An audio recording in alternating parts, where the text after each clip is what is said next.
A few years ago, Jane and Bill Stetson hosted a wonderful event when we were, it turned out to be the culminating event before we took back control of the Vermont House into Democratic hands. And Carol Moseley Braun spoke, and she gave a definition of patriotism that I've always really liked. She said, patriotism is reaching outside yourself to do all you can do, to work as hard as you can to make your country as strong as it can be.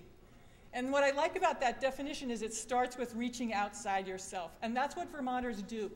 We reach outside ourselves, we listen to each other, we talk to each other straight up.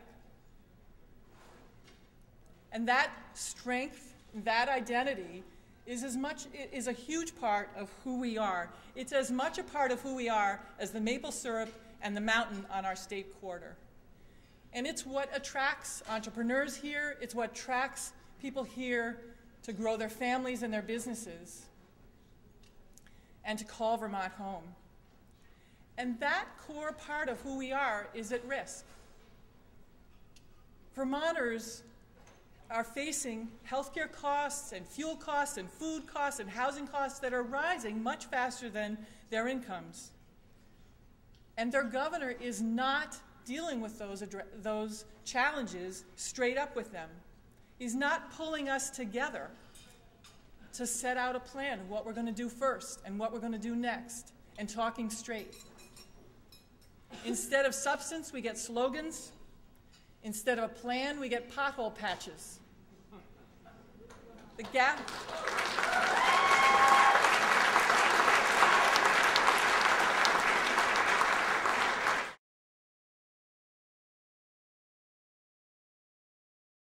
But anyway, our Poverty Council went out to all 14 counties in the state, and we listened to hundreds of Vermonters.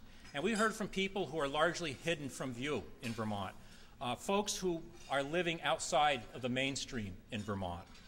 We found that there are 20,000 Vermont kids, that's 15% of our children in this state, who are living below the federal poverty level.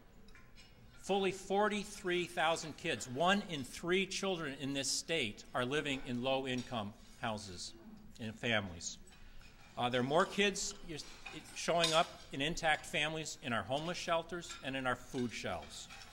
You look at the test scores for kids in school. Low-income kids aren't testing as well as others. And they start out behind and they get farther behind, and they're more likely to be dropouts as time goes on. And that's just plain wrong. You know, there's a myth that poverty...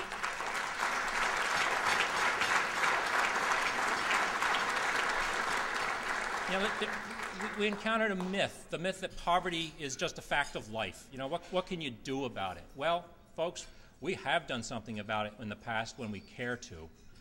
You go back to 1960, over 10 years starting in 1960, poverty was cut in half in this country. We didn't lose the war on poverty, we just gave up on the war on poverty, and we've got to re-engage that war on poverty.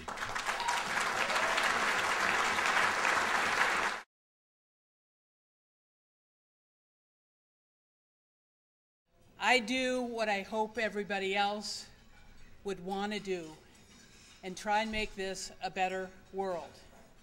Make it a better state, make it a better town, make it a better county. We are so very, very fortunate to live in Vermont, in this beautiful state. We have so much to be thankful for.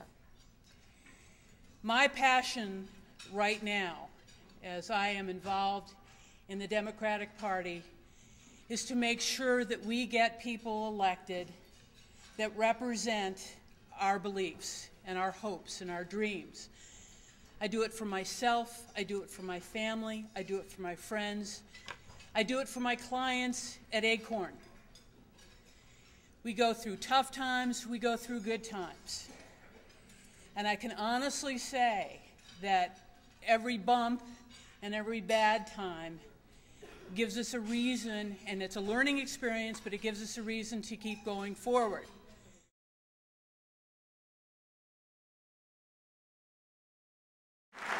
We owe it not just to our party or to them.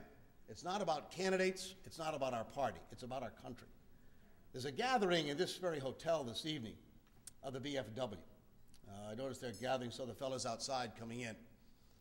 And whether or not you agree or disagree with the conduct of this war in Iraq or the policy behind it, these young men and women serving in uniform, and we Democrats need to say this more often, they're deserving of a policy that's equal to the sacrifice they're giving. You've got Vermonters doing it, we've got people in Connecticut doing it, and we want them to know we care about it. It's what Bernie Sanders did in this country. And we bear an obligation to that. I've always loved the story of Franklin Roosevelt, that when he had passed away in April of 1945, there was a procession down Pennsylvania Avenue in Washington, and the crowds had gathered to pay their respects to Franklin Roosevelt, and a reporter was covering the event. And there was one individual who seemed more upset than the others, and the reporter, an interview with the individual, said, "You must have known Franklin Roosevelt well." He said, "What makes you say?" You said, "You seem more upset than anyone else." And I'll never forget this answer this individual gave, because it's what we need to remind ourselves of. He said, "I didn't know Franklin Roosevelt. Franklin Roosevelt knew me." And that is what the equation is. Too often, people in public life think elections are about them. It's never about us. It's never about us. It's the people we seek to represent. And the question is, do we know you? Are we listening to people who are not in this room this evening, who couldn't afford to come to a dinner here?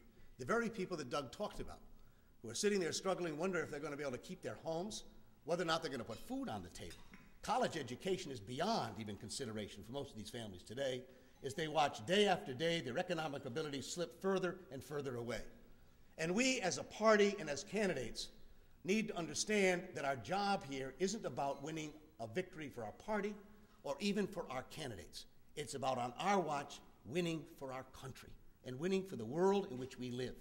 This is our moment. What are you and I doing to make a difference in our communities, in our state, and in our country? That's why we belong to a Democratic Party, because these values are eternal values that we subscribe to in this party. And we get behind candidates who passionately believe in these ideals and values. And because we have confidence that if they're elected, they will do the right thing to make a difference on behalf of our country. That's why we're Democrats, and that's the job we've got over the next 25 weeks, to come together and produce that victory for our country.